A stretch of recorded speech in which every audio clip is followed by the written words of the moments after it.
स्वास्थ्य मंत्री सिंहदेव ने कहा, प्रदेश में संक्रमण की स्थिति चिंताजनक है। मास्क नहीं पहनने पर 500 का जुर्माना लगेगा। स्वास्थ्य मंत्री टीएस सिंहदेव ने प्रेस वार्ता में कहा कि आने वाला होली का त्योहार सार्वजनिक रूप से नहीं मनाया जाए, क्योंकि इससे कोरोना के नए केस बढ़ सकते हैं। स्वास्थ्य मंत्री ने विभाग को होली को लेकर अलर्ट किया है। स्वास्थ्य मंत्री टीएस सिंहदेव ने प्रेस वार्ता कर बताया कि कोरोना की जांच के लिए 5 नए जांच लैब शुरू होने जा रहे हैं। साथ ही सिंहदेव ने कहा कि क्रिकेट टूर्नामेंट होना भी संक्रमण बढ़ने का खतरा हो सकता है। स्वास्थ्य मंत्री टीएस सिंहदेव ने कहा कि कोरोना संक्रमण का रेट 4.82% हो गया है। 5-6 जिलों में कोरोना की समीक्षा करेंगे। रायपुर, दुर्ग, बिलासपुर, राजनांदगांव, सरगुजा, जसपुर में समीक्षा करेंगे। 3 जिलों में कोरोना के मामले लगातार बढ़ रहे हैं। उन्होंने कहा कि आज रायपुर कोरोना वैक्सीन पहुंचेगी। प्रतिदिन टीकाकरण का टारगेट 1.5 लाख है। जितने लोगों का टारगेट है उससे कम लोग आ रहे हैं। 28 दिन की जगह 6 से 8 सप्ताह बाद वैक्सीन लगवाएंगे। इन दिनों प्रदेश में भी देश में भी संक्रमण दूसरे दौर से गुजर रहा है। दूसरा स्पाइक जिसके बारे में चर्चा होती थी, आज उसे हम देख रहे हैं। और देश में विशेष करके हमारे पड़ोसी राज्य में महाराष्ट्र में जितने पॉजिटिव केस प्रतिदिन सितंबर महीने में जबकि देश में पीक था, आज उससे भी ज़्यादा पॉजिटिव केसेस महाराष्ट्र में आ रहे हैं। यानी जो फर्स्ट स्पाइक था उससे भी ज़्यादा स्पाइक प्रतिदिन के केस जो रजिस्टर हो रहे हैं महाराष्ट्र में, वो दौर हम लोग देख रहे हैं। उम्मीद यही करें कि पहले दौर और इतने दिन के कोरोना के अनुभव से हम सब अपने आप को नियमों का पालन करते हुए, कोरोना के नियमों का पालन करते हुए, अपने हाथ को साफ रखने से लेकर शारीरिक दूरी बनाए रखते हुए मास्क अनिवार्य रूप से पहनना, इन बातों का पालन करते हुए हम उम्मीद कर सकते हैं कि शायद कोरोना के बढ़ते क्रम को हम देश में रोक सकें। अभी इसमें कोई सुनिश्चितता नहीं है कि आएगा चला जाएगा, कितना बढ़ेगा। सितंबर के महीने में छत्तीसगढ़ में हम लोगों ने देखा था कि पॉजिटिविटी रेशियो औसतन हालांकि 16 के आसपास था, लेकिन एक दिन में करीब 20 तक भी पॉजिटिविटी पहुंच गई थी। 100 टेस्ट अगर हो रहे थे छत्तीसगढ़ में तो 20 लोग संक्रमित पाए जा रहे थे। ये सितंबर की स्थिति थी। पीक में सितंबर के सर्वाधिक किसी दिन में अगर पॉजिटिविटी आई थी तो 20 के आसपास आई थी। ये औसत था। इस दरमियान रायपुर, दुर्ग और राजनांदगांव जैसे शहरों में पॉजिटिविटी कहीं ज़्यादा थी। 30% से ऊपर की भी पॉजिटिविटी के रेशो को हमने छत्तीसगढ़ के शहरों में देखा और यही चिंता का विषय है। आज जब दूसरा स्पाइक अब स्पष्ट है कि हम उस दौर से गुजर रहे हैं।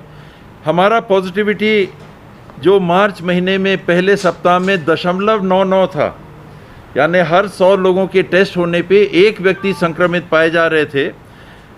कल का जो आंकड़ा आया है उसमें 39,619 टेस्ट में 1,910 लोग पॉजिटिव पाए गए हैं। ये संक्रमण का जो रेशो है 4.82 होता है। इस औसत में दुर्ग और रायपुर ये सर्वाधिक चिंता का विषय बने हुए हैं। जिलों में आधे से ज़्यादा प्रदेश का संक्रमण ये 2 जिलों में सीमित है। 5 या 6 जिले हैं जिसमें विशेष ध्यान देने की आवश्यकता है और आज रिव्यू मीटिंग भी हम लोग लेंगे।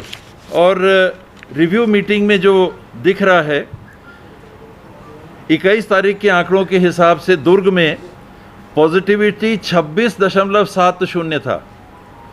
प्रदेश का औसत है 4.64 का। 21 तारीख का 4.64 में दुर्ग अपने में 26.7। बेमेतरा ये अपवाद का आंकड़ा है, उस दिन का है इसलिए मैं केवल बता दे रहा हूँ। 33.33 केवल 42 टेस्ट हुए थे, इसलिए जो संक्रमण दिख रहा है वो ज़्यादा है। उसके पहले दिन का अगर हम देखेंगे तो बेमेतरा में मात्र 2.66 का संक्रमण था। तो ये चिंता की बात बेमेतरा के लिए नहीं है, लेकिन रायपुर 30.9, धमतरी 3.65, 3 के ऊपर जहां संक्रमण है, मैं केवल उन जिलों का नाम ले रहा हूं क्योंकि 3 के ऊपर चिंता की स्थिति, बड़ी चिंता की स्थिति चालू हो जाती है। 30.90, ये 21 तारीख का है, हालांकि ये एतवार था, इसलिए हो सकता है कि आंकड़े ज़्यादा दिख रहे हों। 20 तारीख को 11.3 था, जबकि दुर्ग 17.35 था। तो ये संडे को क्योंकि टेस्टिंग कम होती है और टारगेटेड टेस्टिंग हुई हो तो पॉजिटिव ज़्यादा आए हों, लेकिन फिर भी ये बात ध्यान में रखने की है। उसी हिसाब से बिलासपुर संडे को 8.80 था, कोरिया 4.31 था, जशपुर 7.57 था। ये चिंता ज़्यादा इन ज़िलों में, ये 5-6 ज़िले, क्योंकि ये संडे है तो ये इसको हमको सही आंकड़ा नहीं मानना चाहिए, लेकिन फिर भी आप सैटरडे का देखिएगा 20 तारीख का, तो दुर्ग में 17.35, राजनांदगांव में 4.34, रायपुर में 11.3, सरगुजा में 3.48, कोरिया में 3.96, जशपुर में 5.13। ये ज़िले 1, 2, 3, 4, 5, 6, ये 6 ज़िले हैं जो पॉजिटिविटी में 3 से ऊपर चले गए 20 तारीख को। 23 तारीख का आंकड़ा आ रहा है, मैं उसको औसत आपको बता देता हूँ। तो ये निश्चित रूप से टारगेट करके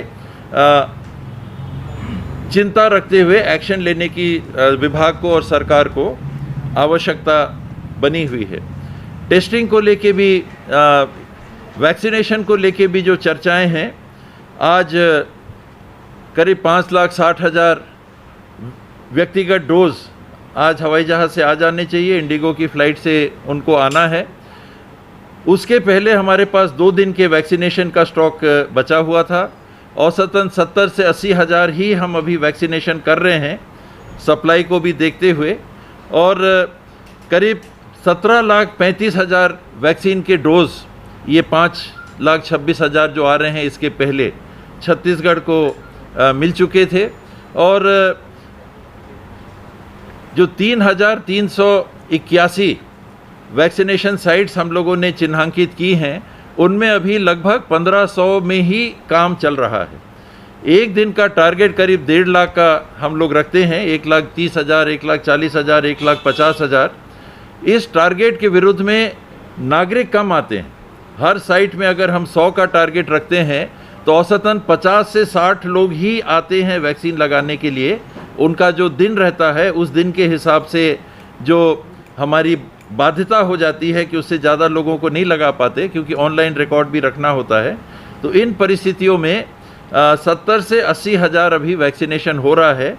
हम लोग का अगला टारगेट इसको कम से कम 1 लाख प्रतिदिन वैक्सीनेशन करने का है और आने वाले दिनों में और बढ़ाने का है। तो वैक्सीनेशन की उपलब्धता जैसे जैसे हो जाएगी, इसको हम और बढ़ाने की दिशा में, क्योंकि जितने जल्दी वैक्सीनेशन होगा उतने जल्दी इम्यूनिटी हमारे शरीर में आ सकती है। ये बात अब दुनिया में सब मान के चल रहे हैं।